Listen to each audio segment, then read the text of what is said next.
Hello, everyone. It is actually quite late. That is not my intro. Okay, let's retry that.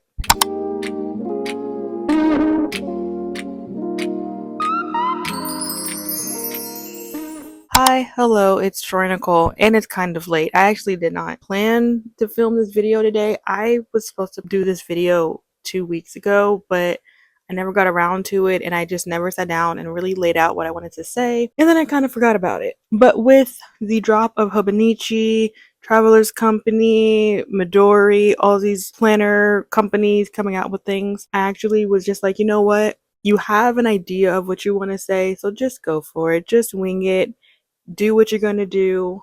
So I just was like, you know what?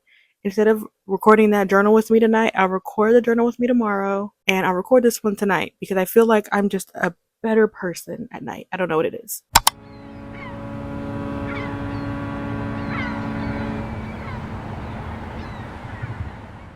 So this year for Hobonichi, I was really loving so many of the collections. Honestly, I don't think that I've ever liked so many collections from Hobonichi, if I'm being totally honest. Actually, I would say normally I like one to two enough to actually purchase, and then maybe most of them I like fair enough, but not enough to actually go out and buy them. And even though I end up liking a lot of them, I don't always buy them. I've only actually bought a Hobonichi once. I had to think about that for a second. And that was a few years back, and I ended up buying them way after they were even came out because I think it had been 4 or 5, maybe even 6 months after the release of those because it's just I don't know. I had never gotten around to trying out Hobonichi. They're expensive and I don't like to spend money. Anyway, as years went on, I was really excited about the releases of Travelers Company, Midori, Hobonichi, whatever the Japanese stationery was happening. I was already super psyched behind it. And I don't think anything's wrong with that necessarily, but I find that my perception of planning and planners and notebooks, journaling has changed over the years that I've been on YouTube. Now, I started YouTube in 2015 as a booktuber, so that was 10 years ago, and I think that's my celebration for that is in November. And I started my stationary type video, I think like a year later. And before I did that, I wasn't really invested in the planner community online. I really didn't immerse myself in planner culture and journal culture or anything like that. As far as social media went, I would like photos here and there, but it was never really anything like I am deeply invested in lineups and everything. However, when I started getting super into, the social side of those things and gaining friends in those fields, all of a sudden I became super fixated on lineups that I mostly didn't really care about. And I don't want to sit here and say that I regret that because I definitely don't regret that. I love having friends that are in the planners, in the notebooks, in the stationery of all kinds. However, I do think that in some ways, as in me, I'm not talking about anybody else right now, I have gotten to a point where I have more of a dopamine rush about the planners coming out than I do for actually using them or having them. For example, I got sent a planner for free and I really, really liked the planner. I mean, it was the perfect planner for my social media. I still have not used it, but I think maybe a month. And that's because I ended up getting my Nolty planner, which is my kind of, I think it's a pocket size, and I stopped using it. Well, I found it the other day and I realized this was the best planner for me for my social media, and I stopped using it because this shiny new toy came and I was like, this is what I need. This is what's going to help me. This is going to keep me organized. And I'm thinking in my head, this is fine for your personal life because you don't really have one, but as far as your social media goes, you need something that will help you plan more. But it was because I had been seeing so much Nolte content that I was quickly dissolving into this hyperfixation on this being the next thing that helps me, this being the next thing that I really, really, really need. And I really, really, really didn't. Because guess what? Guess what I did in a couple of months? I stopped using the Nolte. And listen, I don't think there's anything wrong with trying out a system and then realizing it doesn't work for you. But I feel like a lot of us, and I'm not saying everybody, because there's always somebody in my comment section that's just like, that doesn't apply to me. Well, okay, Rebecca, if it does not apply to you, then get out of my comment section, but whatever. But I feel like a lot of us do have this notion that because something drops, we have to be invested in it. And it doesn't even necessarily have to be that we're invested in it by buying something. We're invested in it just by being a part of the community. We have some type of FOMO about not being a part of this inner circle in our community. And that goes for any community. It goes for gaming. When a new game comes out, all of a sudden you see every gamer in this little gaming community buying this game. And some of them don't like the game and will even admit that it's not even a game that they would actually buy if it wasn't for the fact that they knew everyone was going to buy it, that they knew it was going to be talked about by the masses, and they want to be a part of that community because they're in that community. A perfect example of this is that back when I was in college, I was super into getting into K-pop groups. Now I'm still into K-pop, but I don't get into new groups like I used to. I had gotten into K-pop journaling, and I don't know why I thought I would enjoy this, but it was so deeply ingrained in K-pop people who were also planner and notebook people, and the spreads were so cute, and I just felt like I have to do this. And for a while it was very fun. I enjoyed it while it lasted, and then I started petering out, where it was kind of in my head, I was thinking, I actually don't care enough to keep doing this, so why am I doing this? And the answer was clear. I was in this community, this great community, this fun, sometimes chaotic community, and I wanted to be a part of every aspect of it, which again doesn't have to be a bad thing, but it is a bad thing when it's hurting you in some way, shape, or form, when it's making you spend money you don't have, when it's making you spend time on something you don't really care about, but you're forcing yourself to because of the fear of missing out. Or like in this scenario where the Hobonichi and all the other stationery is concerned, when you feel like you have to get this one specific thing because everybody is getting it, because everyone is saying how much it helps their system, how much they love it. And no hate to any of these people, because people love Hobonichi, they really do use them. But then there's some people who I'll watch on social media, or I'll like read their posts on Instagram or TikTok, and they'll say, you know, I really love the Hobonichi. This is, I get this every year. And then months down the line, they have like 8 Hobonichis that they actually had never finished. Again, no hate. I have plenty of journals I have not finished, but that's just it.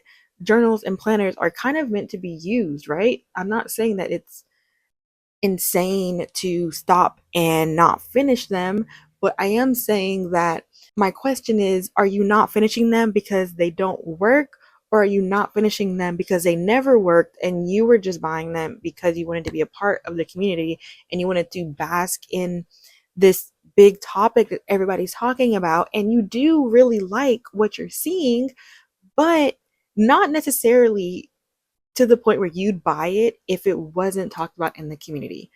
What I have to ask myself these days is, if this wasn't so popular, would I buy it myself? And a lot of times the answer is no, because it's almost like those videos where people are talking about how they'll purchase something on Amazon, and it could be something really, really mundane. They could buy, I don't know, the cleaner to clean their metal straws, and they know what it is, but they just enjoy seeing that box at their door. Like, there's a dopamine rush, which I'm sure is a buzzword, but there is a dopamine rush about this dang box, about this box being there, you opening it, you seeing this thing that's going to bring you 10-second joy, because how much can this near pipe cleaner really bring you joy? And then it's over, because that's just it. It's like quick dopamine. It's this quick feeling of happiness you get, and then it dissipates. It's gone. You don't have it anymore, because the honeymoon phase, and I talked about this in one of my other videos, the honeymoon phase is over. You're not all giddy and loving and happy about this thing because the hype surrounding it was in the beginning. And now that it's fizzled out, you have nothing to keep you going, to keep you liking this object or this hobby or whatever product you end up buying. And now I think what's interesting about the journal community and planner community in specifics is that a lot of it is supposed to be about organization and creativity and learning yourself, growing, and stuff like that. And I think a lot of times we pride ourselves in certain communities as not dipping our toes into consumerism, when I would argue that I don't think there is a place on social media that is not entrenched in consumerism badly. I don't care if you're a lifestyle creator, a stationery and hobby creator, gaming creator, beauty creator. I don't care if you get on this app and you do like comedy stuff like Good Mythical Morning or Smosh or something, in some way, shape, or form, we are all dipping into consumerism. I watch Good Mythical Morning all the time. I am a mythical beast and I love them. But even they, in retrospect, do dip into consumerism. They have a new merch every month, it feels like. And no hate to Rhett and Link, because that is well within our right to have merch for their company.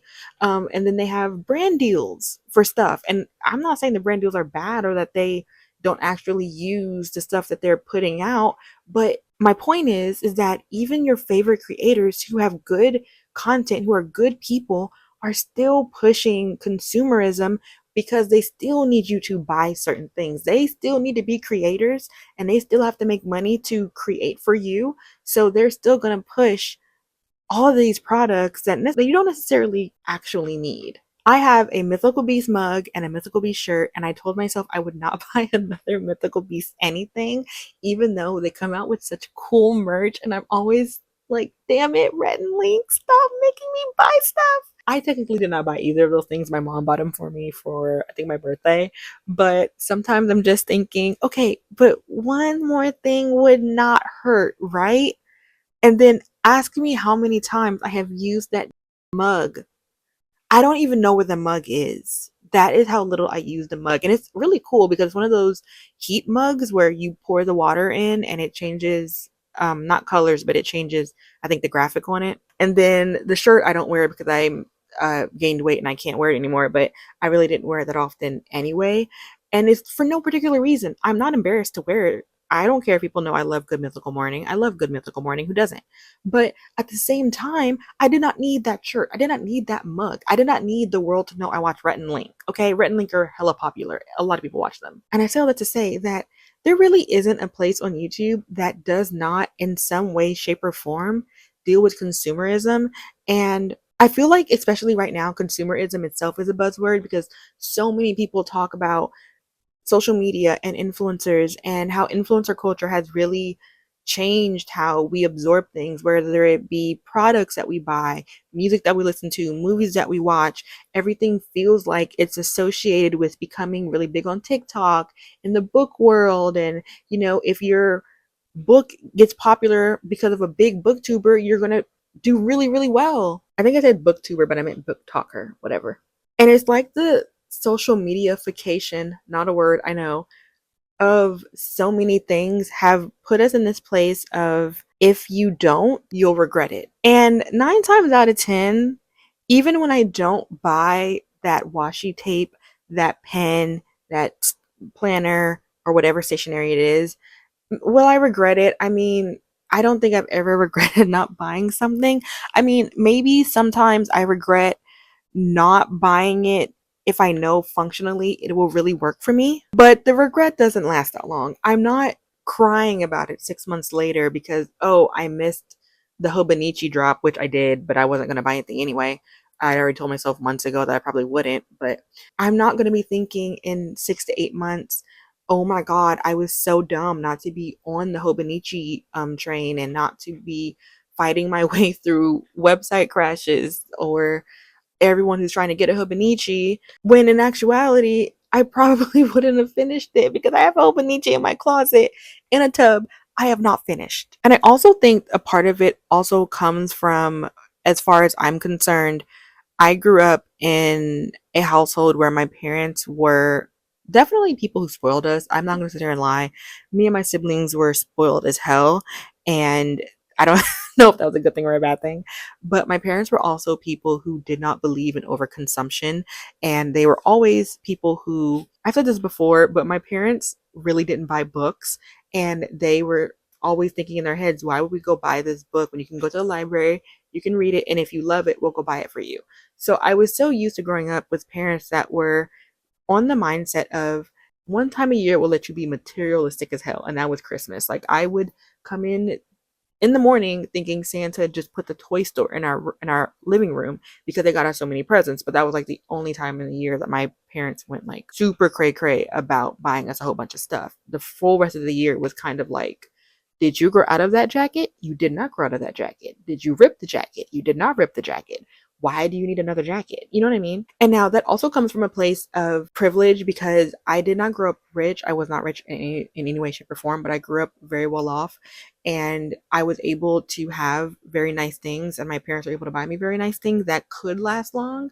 Everyone does not have that option. Everyone is not capable of going to stores that have high quality clothes and food and being able to purchase that. So I don't want to sit here and act like it's just so easy to shop ethically and, be ethical in every part of life, because for lots of people around the world that is not happening and they're not capable of doing that. But what I am saying is that for me, getting older, especially now that I'm nearing 30, I've noticed that I have completely changed from the way that I grew up. I grew up with parents who did not believe in buying you 8 jackets just because, I don't know, a tracksuit from Juicy Couture was really popping that day or that year. In their minds, it was, did the tracksuit we bought you 6 months ago all of a sudden rip into shreds? Why do you need a new tracksuit?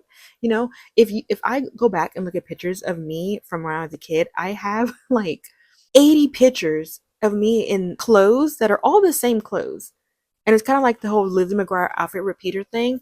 But my parents weren't thinking of, being an outfit repeater. It was like they were styling it differently. So I would have like a mud shirt that was green and like a wife beater, and I was wearing it in 80 different photos. But the 80 different photos were from like 2 or 3 different years. And I say all that to say is that now that I'm an adult, I've kind of removed myself from that way of thinking because I am so entrenched in social media culture that I am the same person getting excited for that dang Amazon box with that stupid little pipe cleaner thing that you put inside of your straws. And I will know what's coming, and I know it's mundane, I know it's not important, but the excitement that you get from getting that little box affects me too. And the other side of that is that I all of a sudden start feeling guilty about it as well. I start feeling guilty about being so entrenched in this consumerist culture. I need to take a drink every time I say that word. That I end up feeling shame almost that I don't finish the journal. I don't use the pen. I don't use up all the stickers that I have had for like 8 years and then buy a billion more stickers for no apparent reason. Especially stickers that are always made. There are some stickers that are by really famous companies that never stop making them, but I still feel like I have to go buy them even though I can just go buy them 2, 3, 4 years down the line. And then on the opposite side, if I can't, if it's really the whole mindset of if I don't get it now, I'll never be able to get it, who cares? First of all, that mindset is scarcity mindset, and we should not, be dealing with it. But even if it is true, even if, okay, I'll never be able to get this ever if I don't get it now, is that really something that I need? Is it really something that will benefit me forever or in the long run of my life? Because if it's not, then who cares? And another thing about, especially I think for the journaling community and planner community, is that trying new things is so much fun. I won't lie. Popping open a new notebook, popping open a new planner, trying something new, it gives you this rush, this feeling of, I really am doing something productive. Like you feel like you are being so productive that it's okay that you spent all this money. It's okay that tariffs are outrageous and I'm gonna have to buy this Hobonichi in a way that I don't normally buy it before, but it's going to be okay because I'm being productive. I'm doing something that is going to keep me productive. But for me, what ends up happening is it didn't keep me productive. It just cluttered up my room.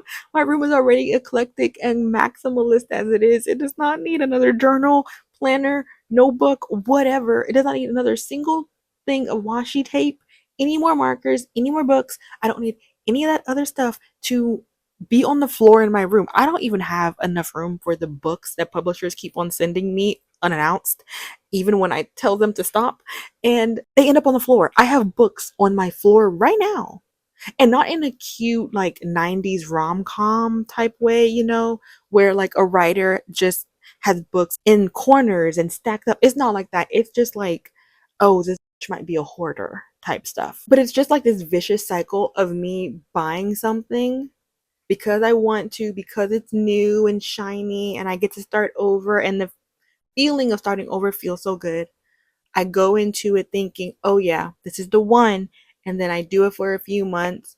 I go a week without planning, and all of a sudden I'm being over dramatic and acting like, oh, you have 1 week of nothing. So now you're just going to not fill it up for 2 more weeks and have a whole mental breakdown about it. Girl, please. Like, the melodrama is too much. And then after that, after I go a few weeks of not using it, I jump back into using it. And the feeling of happiness, that dopamine, that rush that I felt in the beginning is gone. And then what happens? It starts anew. I find something else. I watch another YouTube video. I watch another TikTok of someone doing a totally different system than me. And I'm thinking, oh, everyone is saying this works. Everyone is saying this is perfect. Let me go to this. And then what happens? I push that planner, I push that notebook to the side, and I go to the new one, and the cycle restarts itself. And something that I hate doing, something that is so ingrained in me by my parents, is wasting stuff. And I hate wasting things. I hate wasting food. I hate wasting paper. I hate wasting anything. If I paid for it, I will try to find a way to use it. I recently just bought the nastiest effing protein flavored yogurt. It is the nastiest thing I've ever tasted. I'll put it on the screen so you guys can see which one it is, by HEB. It is the nastiest thing I've ever tasted, and it is in my fridge right now because I am going to use it. I don't know how. I don't care if I have to use it for my dog. I'm not sure if she can eat this, so ignore that, but I will use it in some way, shape, or form because I am not spending $8 on dairy-free yogurt just not eating it because it's nasty. I will like put it in a smoothie and drown it in sugar if I have to. But because I'm so hard on myself about wasting stuff, I end up feeling like, girl, you just spent all this money for what? For example, my friend was looking for a new A5 binder and she couldn't find one because the tariffs are just outrageous. And we have a similar one and I don't use it. And I've been forcing myself to use it. It's the one that y'all see me say is my YouTube binder. And I've been forcing myself to use it. Y'all know I've said in the past, I'm not really feeling the whole rings thing anymore. And I told her, I said, oh my God, do you want this? Because I'm forcing myself to use it only because I hate when people spend money on me or I spend money and then I waste it when I know someone else could be using it. And she says yes, so I'm going to end up giving it to her, which makes me feel better about it, at least for that one. But I still spent money low key knowing I didn't like rings because I've known for a while I did not like rings, but I've had that binder for years at this point. But ultimately, I also think that it's so fun, and I don't think that there's necessarily anything wrong with that or wrong with wanting to be a part of a community. I don't want you to think that I'm trying to tell you what to do with your money because I feel like that's always a common characteristic of this conversation that we have surrounding consumerism, especially with influencer culture, is that, oh, it's my money, it's your money, it's whoever's money, so don't pocket watch me, which, listen, I agree, don't pocket watch people. But at the same time, it does affect other people because all that stuff ends up in a landfill when you throw it away or when you think you're doing good by giving it to, like Star of Hope or Goodwill or something. And then they get it and it's not useful for them or they can't sell it, and then they go throw it away and it still ends up in a landfill and it's still killing our environment and our climate is changing, and there's just so many reasons why we shouldn't be doing this that does affect other people. And even if you don't believe in any of those things, there are people in America and other countries who are working really hard to make these products and are being paid pennies, pennies, pennies, pennies so you can get it. And I'm not even talking about stationery at this point. It could be anything. It could be clothes you wear. It could be food you buy. It could be so many different things. It is affecting other people. But we especially I'd say in America, have such a one track mind. We have a me mind that we think, oh, this one little thing isn't hurting anybody. But that one little thing, it's not just you, it's every person who's just like you saying, oh, well, it's no big deal. I'm just buying it this one time. I'm just doing it this one time. But look what happens with Trader Joe's and dropping a new bag. People are like running to Trader Joe's and standing in a line for 8 hours for a little mini Trader Joe's tote to be sitting in their closet. Or when a new shoe comes out, when Pop Mart releases a new figurine, all those things are affecting other people and you just don't know. It's affecting kids who go to school and think, oh, I don't have a Stanley, so I'm gonna go get bullied because I don't have a Stanley cup, which has happened to many, many children. Or like my godson finding out that I had a Labubu that I didn't even want because Labubus are creeping me out. And he wanted it so bad because all the kids at school have Labubus. And I was like, okay, here. But whatever. Okay, listen, let me get off my soapbox. I need a drink. I've been talking for like 40 minutes. That's cold. Anyway, I'm going to wrap this up because I don't want this to be too long and this is already kind of all over the place. But as you may know, if you've been following me for a while, in the last few years, I've been on a no buy for the first, I think, 6, 7 months.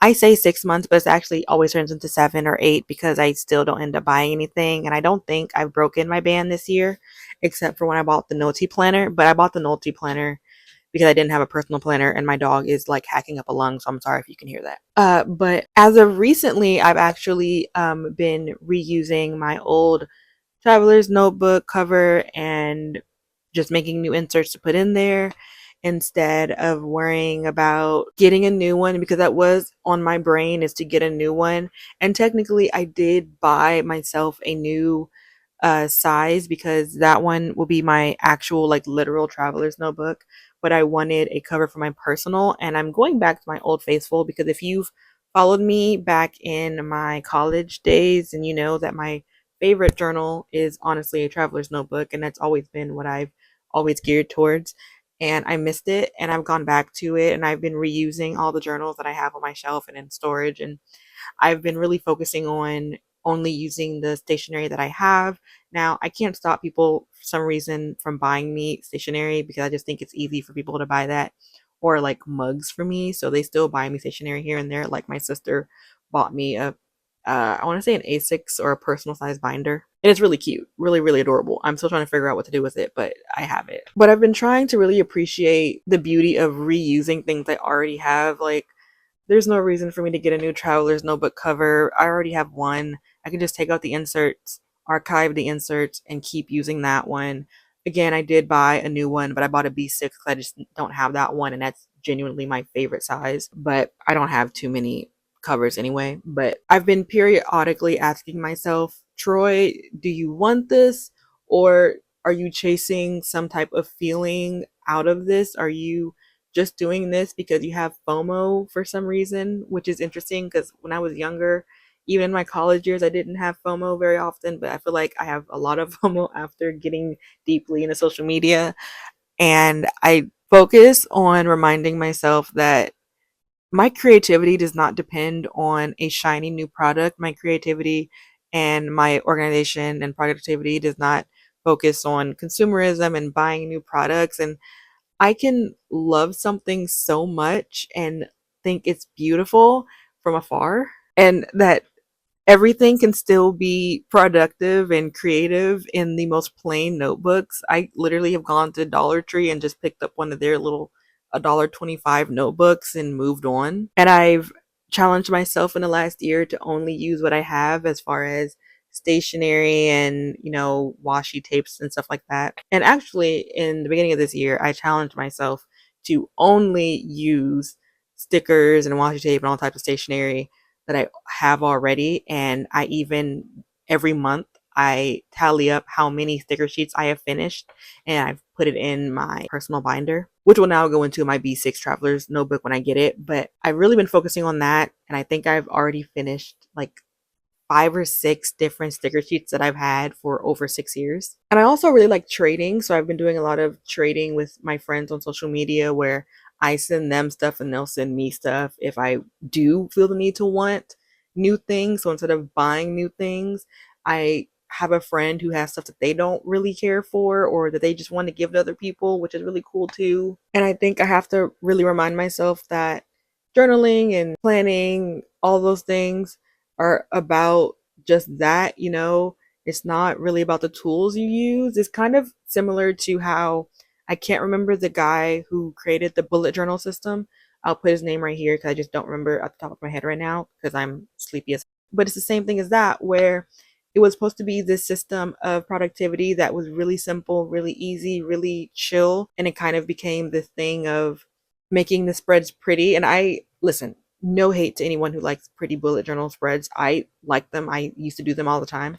But I just find it interesting that the whole point was for it to be minimal, was for it to be something you can do quick and simple, and you just need a paper and pen, and it's transformed into kind of almost like an art journal. You know, people really decorate it, which is really cool. Honestly, I wish I could draw half as well as some of these people, but it's something similar to that where it's the focus used to be on productivity, but I think the focus now is a bit more on aesthetics, just my opinion. But anyway, my point was that it's similar in the way that it's the focus is on now how it looks or what you're using, and instead of it being productive for you. And that's just not where I want to be. I do want to get myself out of that. I want to get to a point where I'm just like, oh, that's cute and I really, really like that. And maybe I could buy it in the future if, you know, I really want to, but I don't want 8 Hobonichi covers and 20 traveler's notebook inserts. I actually make my own inserts anyway, so I don't know why I purchased them regardless. But yeah, so I'm sorry. This was all over the place. This is what happens when I don't sit down and actually structure videos. It's all over the place. I don't even know how I'll put chapters for you guys, if I'll be able to put chapters for you guys. So just I'm so sorry. If you made it to the end of this poorly executed video, put in the comment section. I should start telling myself ahead of time what emoji I'm gonna say. You know what? It's September. My birthday's in a week, so why don't you put a little birthday cake in the chat? In the chat, in the comment section. Your girl turns 30 in a week. September, the best month, even though technically my favorite month is October, but whatever. Let me know down below what you think of this video, if you could even understand what I was saying in this video, because I feel like I was all over the place and I don't know if I'm gonna scrap this video because I don't know. I don't know. Maybe you guys like it. I feel like you guys have really enjoyed when I have been too much of myself. So we'll see. Enjoy whatever you're doing, whether you planner hop or you don't want to planner hop, whether you notebook hop or you don't want to notebook hop, whether you are on the trend or off the trends. Do whatever you want, but at the same time, focus on sustainability and making sure that you are keeping a watchful eye on your own pocket, because those stationery products are very expensive. Anyway, hope you enjoyed. If you did, go check out some of my other videos, and until next time, peace out, Girl Scouts. 'Cause I really hate you, 'cause you made me so blue.